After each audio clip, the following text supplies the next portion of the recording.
Hello, Lily Quinn here. How are you? Hope you're doing well and hope you're still sewing. Okay, so today I want to introduce you to the foundational skills as far as sewing freehand goes. Freehand sewing is a type of sewing that I give only exclusively to certain students because of how much is assumed when it's being taught. I actually teach it only to advanced students. However, I want to teach the foundational skills of freehand sewing. There are a lot of things that you should know, especially terminologies that you need to understand before you fold the fabric a certain way, mark it, and cut for freehand sewing. Okay, so in the days coming up, I'm going to be giving these many tutorials so that you also get the chance to register for the actual class, as well as, purchase some videos that I'll be putting out as well. So now let's get started with the tutorial for today. I'm just going to use paper and these markers to show you the various parts. And I'm going to do only the first part, but this diagram here shows you that you see all these horizontal lines, they represent a part of the body. They represent a part of the body that we have to identify, or you have to understand as a freehand sewer to even be able to get started. All right, so the very first one, let me just mention all these. There's several others in between if you want to be that detailed, but these are the basic ones that you would need to work with. We have the very top one, which is called the across shoulder. That is from shoulder edge to shoulder edge. Other people call it the across back.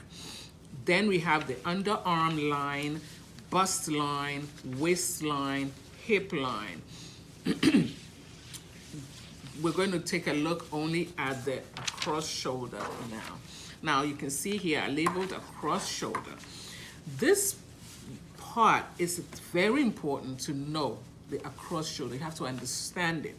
If you're working with a pattern, a regular commercial pattern, they will rarely label this, or you may not even know it exists. But if you're working as a freehand sewer or drafter, you have to know and draw that shoulder line, and it's called a cross shoulder. Now, when it comes to freehand sewing, this across shoulder is important because it contains the actual shoulder as well as your neckline.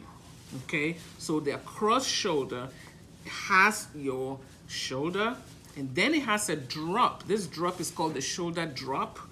And then you have your neck, and then the neck depth or neck drop. And it's the same thing on the other side. This midline here is called the center front or center back. Okay? Center back if you're dealing with the back of the garment, center front if you're dealing with the front of the garment. So this is all we'll be needing to know about the across shoulder. It's very important. Okay, so what did I say? It contains, especially when you're making a garment that is not sleeveless, it has a sleeve. The across shoulder comes into play very much so. It's very, very important. And then you will need to use your measurements. Cross shoulder, I have a video that shows you how to measure this, and I'm going to post it under in the description box, so you can go over that video and know exactly what the across shoulder is. Thank you for watching, and look out for the next video that talks about the underarm line. That will be the next one we'll be talking about. Okay, now before I end, I just want to remind you of classes. I have online classes throughout the week, Monday through Saturday. You can pick and choose the beginner class, the intermediate, or the advanced, and I have the freehand class as well. The description and information you need for registration will all be in the box below. Thank you very much, and make sure it's a date for you to come here every morning for your tutorial on freehand sewing.